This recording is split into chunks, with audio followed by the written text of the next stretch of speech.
Assalamualaikum warahmatullahi wabarakatuh. Perkenalkan, nama saya Mila Siti Julai HNB dari Prodi Akuntansi, nomor NIM 2902150002. Dosen pengampu Ibu Dr. Sriwatini MPD. Di sini saya akan mempresentasikan materi dari Emotional Intelligence.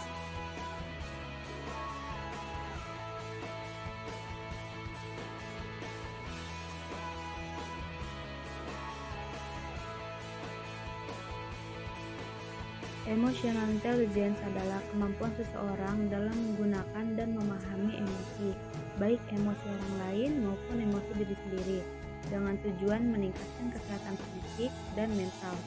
Seseorang dengan emotional intelligence yang baik mampu mengontrol emosi saat marah atau terhadap perasaan orang lain.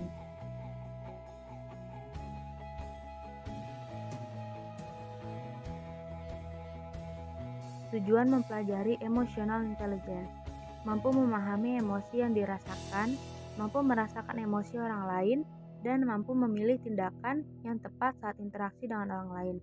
Karena dengan cara itu kita mengetahui emosi yang mereka rasakan, dan kita juga dapat memahami emosi kita sendiri dan mengatur bagaimana akan bertindak. Selain itu, kita juga bisa memahami emosi orang lain sehingga bisa mengatur bagaimana akan bertindak terhadap emosi yang mereka rasakan.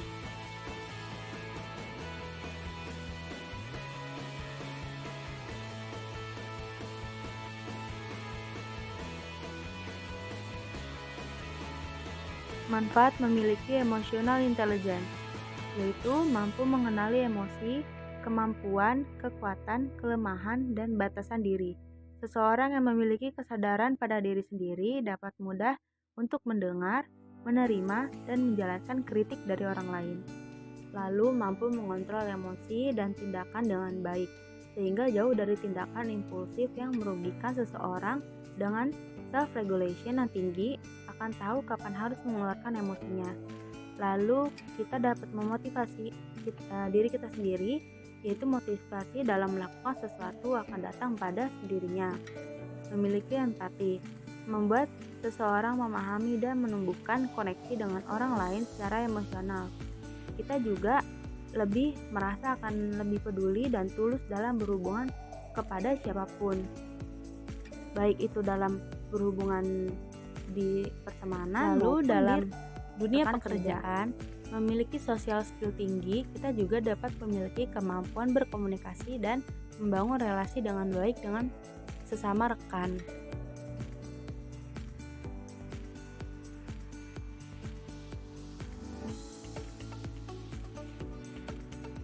Prinsip-prinsip pengembangan emotional intelligence. Dengan mengembangkan emotional intelligence, individu akan menjadi lebih produktif dan berhasil dalam bidang yang ditekuni. Juga mampu membantu orang lain menjadi lebih produktif dan berhasil dalam bidang yang ditekuni, dan membantu orang lain menjadi lebih produktif lagi. Lalu menurut Drew Van Baron, emotional intelligence sebagai kemampuan kompetensi dan kecakapan kognitif, yaitu di mana yang mempengaruhi kemampuan seseorang untuk berhasil mengatasi tuntutan dan tekanan lingkungan.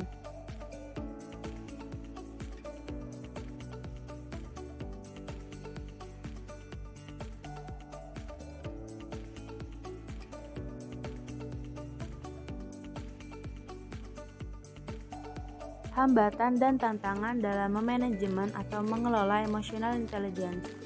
Hambatannya yaitu: 1. Malu. Kadang-kadang kita merasa malu ketika bertemu dengan orang yang baru atau menghadapi situasi yang baru. 2. Tidak dapat menyatakan emosi. Padahal menyatakan emosi itu sangatlah penting. Lalu ada terlalu emosional.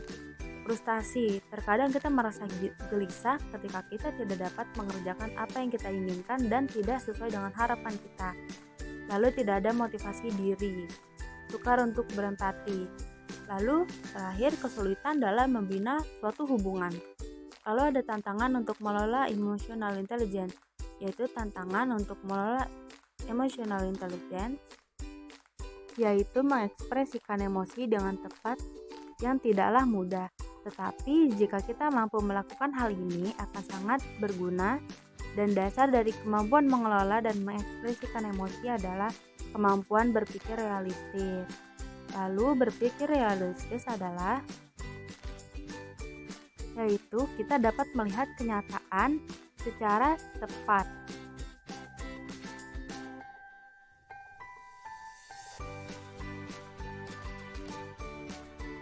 Implementasi emotional intelligence di lingkungan kelas, yaitu membentuk pribadi siswa dengan membangun kecerdasan emosional yang ideal.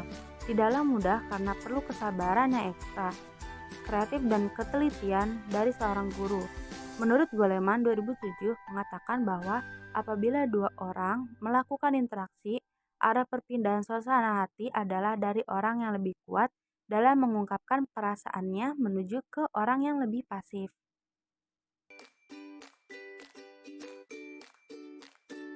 Implementasi emotional intelligence di lingkungan kampus.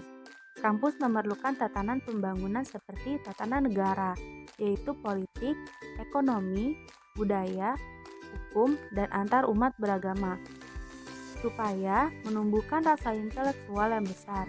Contohnya yaitu menghormati mahasiswa dan dosen atas perbedaan agama, suku, dan ras, menaati peraturan dan tata tertib kampus.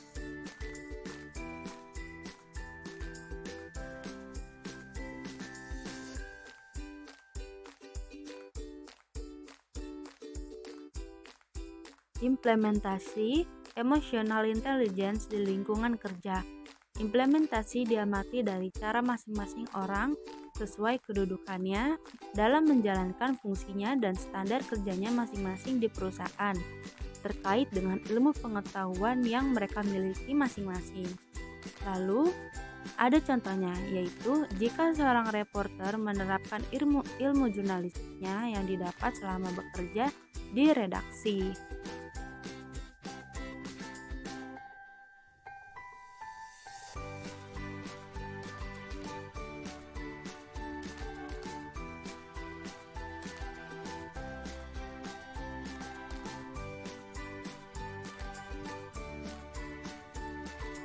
Implementasi emotional intelligence di lingkungan masyarakat.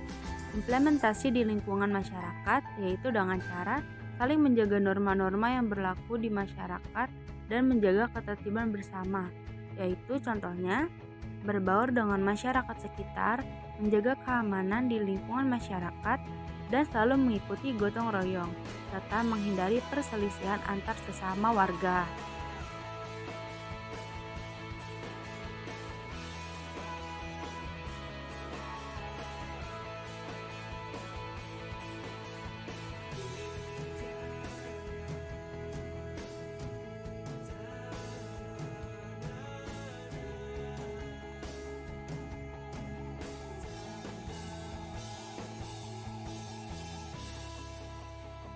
Lalu selanjutnya ada revolusi industri 4.0 and society 5.0.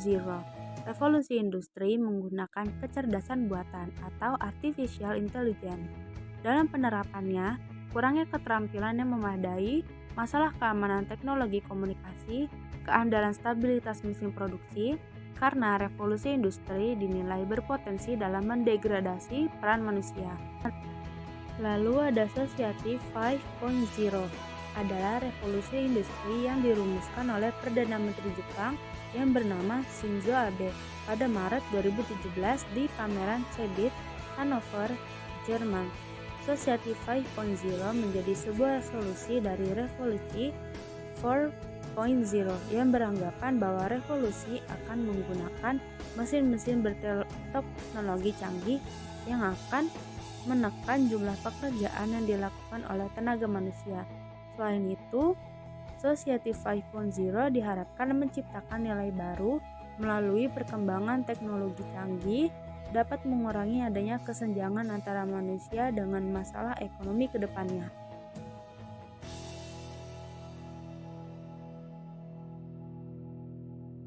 Sekian presentasi emotional intelligence yang saya berikan. Kurang lebihnya mohon maaf. Wassalamualaikum warahmatullahi wabarakatuh.